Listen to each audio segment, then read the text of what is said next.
Hello अस्सलाम students, हाँ जी, welcome back. My name is Saeed Hasan Abbas and I am your physics teacher. So students, जो last time हम chapter discuss कर रहे थे वो आपके पास था चैप्टर नंबर 11।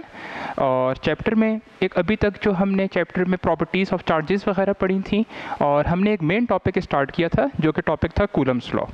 तो कूलम्स लॉ में जो लास्ट टाइम हमने चीज़ें डिस्कस की थी वो ये थी कि कूलम्स लॉ की डेफिनेशन क्या होती है, कूलम्स लॉ किन चार्जेस के लिए होल्ड करता है, कूलम्स लॉ का हमने फार्मूला डिराइव किया था, हमने टॉर्शन बैलेंस के बारे में पढ़ा था। और कूलम्स लॉ में हमने एक चीज़ देखी थी, एक कांस्टेंट के आया था जिसको आप यहाँ पे इलेक्ट्रोस्टैटिक कांस्टेंट भी कहते हो। और इलेक्ट्रोस्टैटिक कांस्टेंट का हमने ये देखा था कि इलेक्ट्रिक कांस्टेंट की वैल्यू किन फैक्टर्स पर डिपेंड करती है और इलेक्ट्रिक कांस्टेंट फैक्टर किन चीज़ों पर डिपेंड करता है। तो हमने देखा था वो दो चीज़ों पर डिपेंड करता है, एक यूनिट्स और सेकेंड चीज़ ये थी कि चार्जेस के दरमियान मीडियम कितना है। तो उसी चीज़ को हम आज मज़ीद डिटेल में भी डिस्कस करेंगे इस लेक्चर के एंड में। उससे पहले हम एक और टॉपिक हमने स्टार्ट किया था कूलम्स लॉ में ही। हमने कहा था कूलम्स लॉ जो है वो आपको फोर्स प्रोवाइड करता है। अब फोर्स प्रोवाइड करने का मतलब ये है कि फोर्स एक वेक्टर क्वांटिटी है, तो फोर्स की डायरेक्शन भी होगी और फोर्स का मैग्नीट्यूड भी होगा।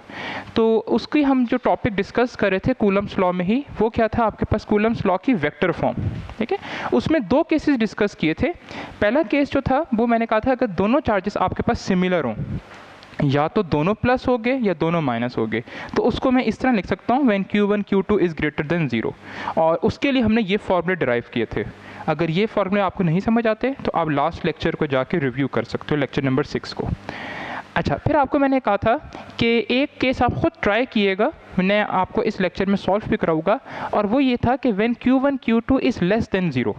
और Q1 Q2 is less than 0 का मतलब है कि या तो एक चार्ज पॉजिटिव है और एक चार्ज आपके पास यहाँ पे नेगेटिव है। उस केस पे फिर कूलम्स लॉ का फोर्स का फॉर्मूला क्या आता है। तो सबसे पहले मैंने यहाँ पे डायग्राम बनाई, एक चार्ज को मैंने यहाँ पे प्लस ले लिया, एक चार्ज को माइनस ले लिया। अब हमें पता है अगर एक चार्ज प्लस होगा और एक चार्ज माइनस होगा तो दोनों के दरमियान फोर्स ऑफ आपके पास यहाँ पे अट्रैक्शन होगी। अब फोर्स ऑफ अट्रैक्शन का मतलब है ये Q1 जो है इसकी तरफ जाएगा और ये Q2 जो है वो हमेशा इसकी तरफ जाएगा। ठीक है, और एक चीज़ याद रखो, हमेशा जो ये इन चार्जेस की जो फोर्स ऑफ आपके पास यहाँ पे ट्रैक्शन की जो एक डायरेक्शन होती है वो अब अलोंग द लाइन होती है। अब along the line joining the centre of two charges, मतलब ये चार्ज किस तरह मूव करेगा इसकी तरफ। तो आप इनके सेंटर्स पे एक लाइन बनाओगे, आप एक ऐसी लाइन बनाओगे जो कि इनके सेंटर्स को ज्वाइन कर रहा होगा। ये चार्जेस एक दूसरे के करीब जाएंगे उस लाइन को फॉलो करते हुए। ठीक है, अच्छा, फिर हमने कुछ कन्वेंशंस पढ़ी थी। हमने कहा था F12 क्या चीज़ है। F12 हमने कहा था ये वो फोर्स है जो कि चार्ज 1 पे लग रही है और चार्ज 2 लगा रहा है। तो ये इस चार्ज पे जो फोर्स लग रही है उसको F12 नाम दे दिया। और F21 कौन सी फोर्स थी, F21 वो फोर्स थी जो कि चार्ज 2 पे लग रही थी और 1 लगा रहा था। तो इस चार्ज Q2 पे जो फोर्स लग रही है उसको F21। ठीक है, अच्छा, फिर वही हमने यूनिट वेक्टर्स यूज़ किए। यूनिट वेक्टर्स जो हैं उसमें हमने कहा था ये 1 2 और 2 1 ये स्टैंड नहीं कर रहा। R12 एक सिंपल सा यूनिट वेक्टर है जो कि ये बता रहा है कि एक यूनिट वेक्टर है जिसकी direction from charge 1 to charge 2 है। तो ये R12 हो गया। और R21 एक यूनिट वेक्टर है जो कि बता रहा है एक यूनिट वेक्टर जो कि पॉइंट आउट कर रहा है 2 से 1 की तरफ। तो ये 2 से 1 की तरफ पॉइंट आउट कर रहा है। ठीक है, अब हम फोर्स लिखेंगे। फोर्स लिखने का सबसे पहले तरीका क्या होगा, फोर्स का मैग्नीट्यूड। तो ये जो चीज़ है ये फोर्स का मैग्नीट्यूड बता रही है और साथ में ये जो चीज़ है इसकी डायरेक्शन। अब आप एक चीज़ नोटिस करो, ये जो फोर्स F12 है इन दोनों में से कौन सा यूनिट वेक्टर ऐसा है जो कि इसी फोर्स की डायरेक्शन में पॉइंट आउट कर रहा है। तो इसी फोर्स की डायरेक्शन में जो यूनिट वेक्टर पॉइंट आउट कर रहा है वो R12 है। तो इस फोर्स F12 के साथ मैं जो यूनिट वेक्टर लिखूँगा वो मैं R12 लिखूँगा। और आप F21 के साथ देखो कौन सा ऐसा यूनिट वेक्टर है जो कि इसी की डायरेक्शन में पॉइंट आउट कर रहा है, तो वो यूनिट वेक्टर R21 है। ठीक है, तो ये दो फॉर्मूले हैं। तो ये फॉर्मूले देखो, अब आप अगर इन दोनों को कंपेयर करो 1 2 के साथ, फोर्स 1 2 के साथ यूनिट वेक्टर 1 2 कब आएगा, जब Q1 Q2 is less than 0 हो। सेम दिस केस, लेकिन ये और ये चीज़ डिफरेंट हो सकती है अगर चार्जेस जो है वो आपके पास सेम हो गए, जिस तरह हमने लास्ट केस में डिस्कस किया था। अब अगर आप इसी डायग्राम से आप देखो तो यूनिट वेक्टर्स जो हैं, यूनिट वेक्टर्स की डायरेक्शंस क्या हैं। एक यूनिट वेक्टर उस तरफ पॉइंट आउट कर रहे हैं और एक यूनिट वेक्टर इस तरह पॉइंट आउट कर रहे हैं। तो दोनों की डायरेक्शंस क्या हैं, अब ऑपोजिट डायरेक्शंस हैं। तो इसको हम इस तरह लिख सकते हैं फिजिक्स में अब ऑपोजिट डायरेक्शन शो करने के लिए हम क्या साइन यूज़ करते हैं, माइनस साइन शो यूज़ करते हैं। तो मैंने इसको इस तरह लिख दिया कि R12 जो है वो R21 के बराबर है, लेकिन दोनों की किस चीज़ का फ़र्क है, दोनों में डायरेक्शन का फ़र्क है, ठीक है। और दोनों का मैग्नीट्यूड सेम होता है, क्योंकि मैग्नीट्यूड हमें पता है इनका यूनिट वेक्टर नाम है, तो यूनिट वेक्टर से मतलब ये है कि इनका जो मैग्नीट्यूड होगा वो 1 होगा। अब आप क्या करो, ऊपर वाली जो ये हमने इक्वेशन यूज़ की है, इस इक्वेशन में R12 की जगह आप पुट कर दो -R21। तो इस इक्वेशन में हमने इस R12 की जगह पुट कर दिया -R21 यूनिट वेक्टर, तो ये इक्वेशन बन गई, ठीक है। अब आप एक चीज़ देखो, और ये माइनस साइन जो था ये हमने यहाँ पे शुरू आपके यहाँ पे अब यहाँ मेंशन कर दिया। अब अगर आप एक चीज़ नोटिस करो, ये पूरी चीज़ क्या बता रही है आपको, ये पूरी चीज़ आपको बता रही है ये पूरी ये वाली चीज़ F21, तो इस पूरे की जगह हमने लिख दिया F21। अब ये जो रिज़ल्ट आया है, ये रिज़ल्ट बहुत इंपॉर्टेंट है। ये रिज़ल्ट ये बता रहा है कि ये दोनों वेक्टर्स बराबर तो हैं, लेकिन इनमें सिर्फ फ़र्क किस चीज़ का है, माइनस साइन का। और माइनस साइन वही बता रहा है दोनों की डायरेक्शंस ऑपोजिट हैं। मतलब ये जो फोर्स 1-2 है और ये जो फोर्स 2-1 है, आप डायग्राम से भी देख सकते हो, दोनों की डायरेक्शंस अब ऑपोजिट है। लेकिन डायरेक्शंस तो ऑपोजिट हैं, लेकिन दोनों का मैग्नीट्यूड क्या है, सेम। इसीलिए हम जो कूलम्स लॉ में जो फोर्स है इसको म्यूचुअल फोर्स कहते हैं। म्यूचुअल फोर्स का मतलब है कि ये चार्ज भी इस चार्ज पे फोर्स लगा रहा है और ये चार्ज भी इस चार्ज पे फोर्स लगा रहा है। तो दोनों फोर्सेस की डायरेक्शंस जो हैं वो डिफरेंट हैं, लेकिन दोनों फोर्सेस का मैग्नीट्यूड जो है वो बराबर है। तो बेशक एक चार्ज बड़ा हो एक चार्ज छोटा हो, हमेशा फोर्सेस का मैग्नीट्यूड सेम होगा, ठीक है। तो इसलिए इसको म्यूचुअल फोर्स कहते हैं। और अगर आप इसी से एक और चीज़ नोटिस करो, दोनों फोर्सेस का मैग्नीट्यूड सेम है, लेकिन दोनों की डायरेक्शन आपके पास डिफरेंट है। तो यही असल में न्यूटन थर्ड लॉ की भी डेफिनेशन यही होती है कि दो फोर्सेस हों और दोनों की डायरेक्शंस क्या हों, डिफरेंट हों, ठीक है। उसके बाद लास्ट टॉपिक है कूलम्स लॉ में, वो ये है, अगर मैं चार्जेस के दरमियान कोई मीडियम यूज़ करूं, ठीक है। अब या तो कोई मीडियम यूज़ करूंगा मैं, कोई चार्जेस के बीच में आपके पास यहाँ पे डिस्टिल वाटर वगैरह रख दूंगा, या मीडियम ना यूज़ करने का मतलब है मैं फ्री स्पेस या वैक्यूम है, ठीक है, या एयर है। तो हम जो ये पढ़ रहे हैं किसी मीडियम के लिए पढ़ रहे हैं, ठीक है। मटीरियल मीडिया का मतलब है, मीडिया जो है वो मीडियम ही की आपके पास यहाँ पे प्लूरल फॉर्म है। सबसे पहले कूलम्स लॉ का ये हमने फार्मूला यूज़ किया, और हम यहाँ पे वेक्टर्स नहीं यूज़ कर रहे, इसलिए हमने यूनिट वेक्टर यूज़ नहीं किया, सिर्फ मैग्नीट्यूड फॉर्म है। अच्छा, अब के हमने पढ़ा था, ये के एक आपके पास इलेक्ट्रोस्टैटिक कांस्टेंट है, और ये के असल में खुद किसके बराबर होता है, ये चीज़ अभी तक हमने डिस्कस नहीं की थी। तो ये के हमने कहा था ये वेरी करेगा फ्रॉम मीडियम टू मीडियम, हर मीडियम के लिए के की वैल्यू डिफरेंट होगी। तो के का खुद जो फार्मूला है वो है 1/4 पाई एप्सिलॉन। ये जो ई की तरह का जो सिंबल है इसको हम ग्रीक में एप्सिलॉन कहते हैं, ठीक है। और ये एप्सिलॉन है क्या चीज़, एप्सिलॉन कहते हैं किसी मीडियम की परमिटिविटी, ठीक है। अब परमिटिविटी वर्ड जो है आपके लिए एक नया वर्ड होगा कि परमिटिविटी क्या चीज़ है।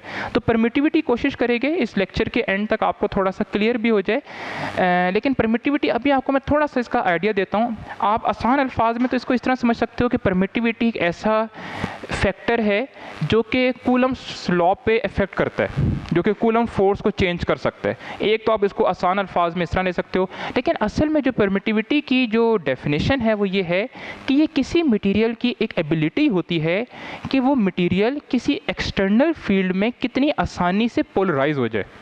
और पोलराइज क्या क्या मतलब है, कोई मटेरियल डायपोल बन जाए, एक साइड पे पॉजिटिव और एक साइड पे नेगेटिव। तो किसी मटेरियल की एबिलिटी कि वो एक्सटर्नल फील्ड में कितनी आसानी से पोलराइज हो जाए, उस चीज़ को कहते हैं परमिटिविटी। तो यही मैंने थोड़ी सी, अब ये चीज़ आपको मज़ीद डिटेल जो है इसी चैप्टर के मिड टॉपिक्स में भी आपको मिलेगी। तो मैंने ये असल में परमिटिविटी की डेफिनेशन लिखी कि किसी मटेरियल की एबिलिटी कि वो एक्सटर्नल फील्ड में कितनी आसानी से पोलराइज हो जाए, उस चीज़ को कहते हैं परमिटिविटी। अब असल में हम परमिटिविटी मटेरियल्स की डिस्कस नहीं करते।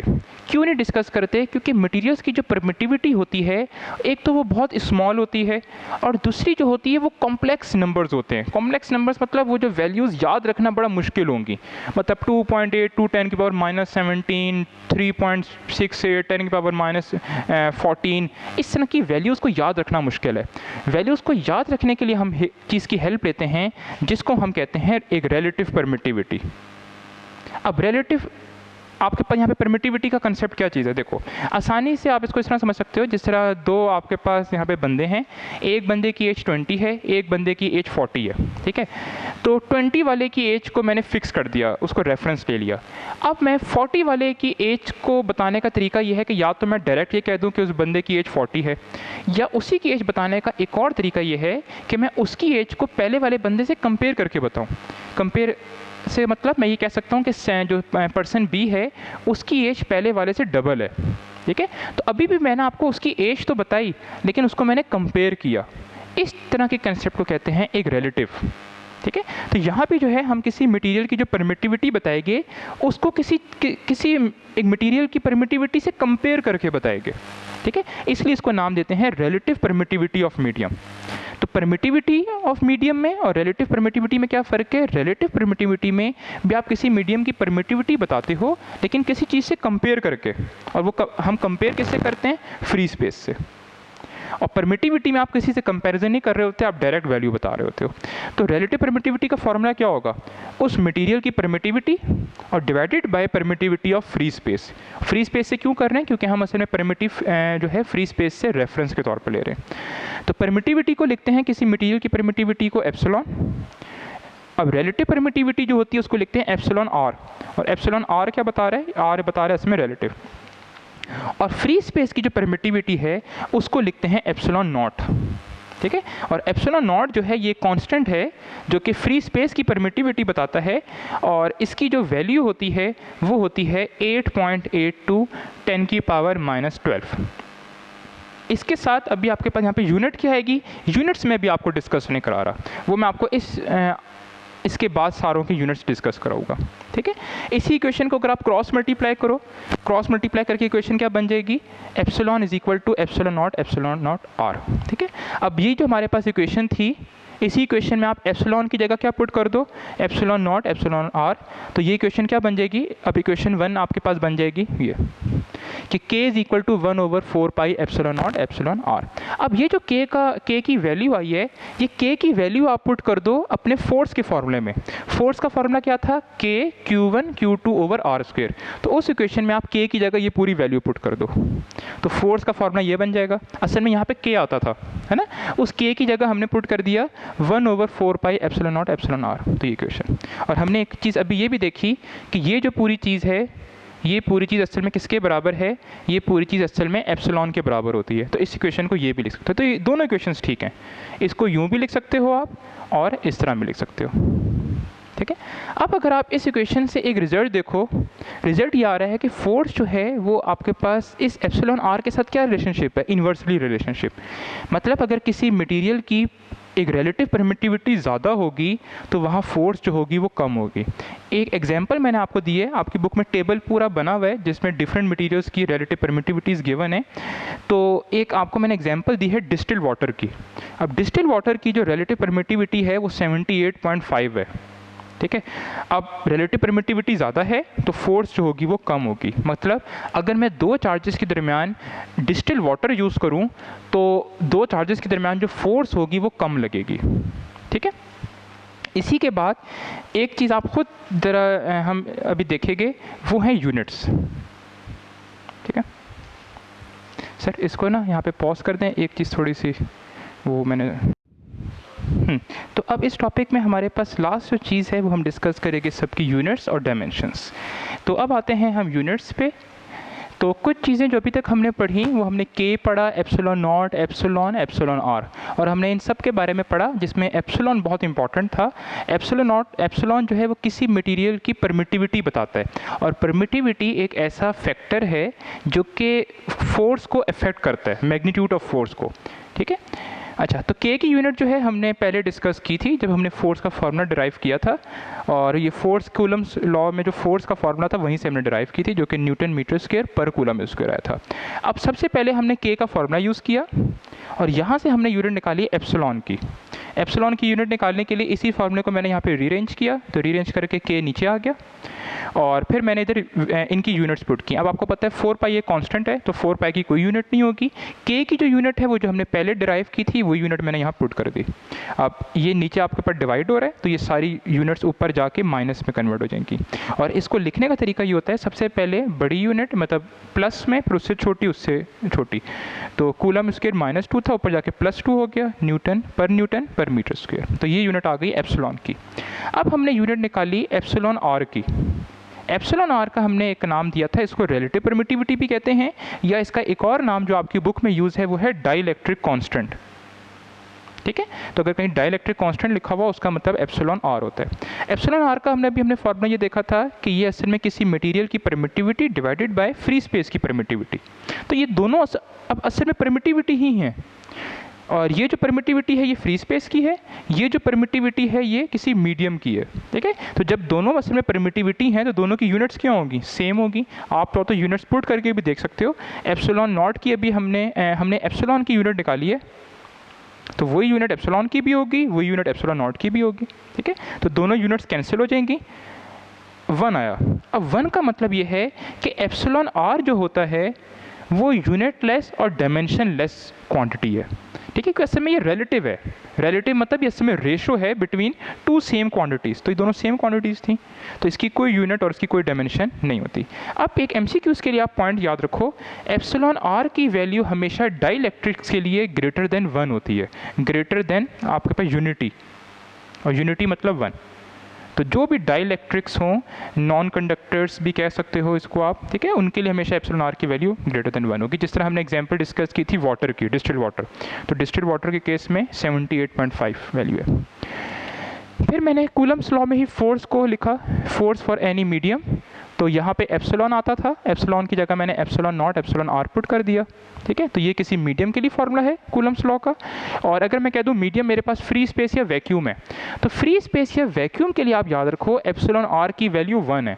अब ये एप्सिलॉन आर की वैल्यू 1 किस तरह आती है, आप तो खुद भी इसको देख सकते हो। एप्सिलॉन आर का जो फार्मूला है वो है एप्सिलॉन ओवर एप्सिलॉन नॉट। तो मैंने कहा फ्री स्पेस के लिए या वैक्यूम के लिए, या आप एयर भी कह सकते हो, क्योंकि एयर हो गया, वैक्यूम हो गया, और फ्री स्पेस की तकरीबन जो वैल्यूज़ हैं वो सेम ही हैं 1 के, और एयर की 1.00 समथिंग 6 के अराउंड वैल्यू है। अब अगर मैं कहूँ कि फ्री स्पेस के लिए, तो फ्री स्पेस के लिए क्या करोगे, फ्री स्पेस या वैक्यूम के लिए मैं क्या करूँगा, अब एप्सिलॉन क्या होता है, किसी मटीरियल की परमिटिविटी। तो मैं फ्री स्पेस ले रहा हूँ, तो मटीरियल की परमिटिविटी में क्या पुट कर दूँगा, एप्सिलॉन नॉट। और नीचे तो एप्सिलॉन नॉट है ही कांस्टेंट, ये तो इसी तरह आ जाएगा। ये एप्सिलॉन नॉट कैंसिल हो गए, तो epsilon r is equal to 1। तो अगर फ्री स्पेस या वैक्यूम हो तो उसके लिए जो है एप्सिलॉन आर की वैल्यू 1 होती है। तो इसी क्वेश्चन में अगर आप एप्सिलॉन आर की वैल्यू 1 पुट करो तो ये क्वेश्चन बन जाएगी। फिर मैंने एक फार्मूला डिराइव करना था इन दोनों के दरमियान, तो मैंने इन दोनों क्वेश्चंस को डिवाइड कर दिया। तो लेफ्ट हैंड साइड से डिवाइड हो गई, राइट हैंड साइड से डिवाइड हो गई। तो अगर आप इस क्वेश्चन में देखो तो ये सारे फैक्टर्स कैंसिल आउट हो जाएंगे।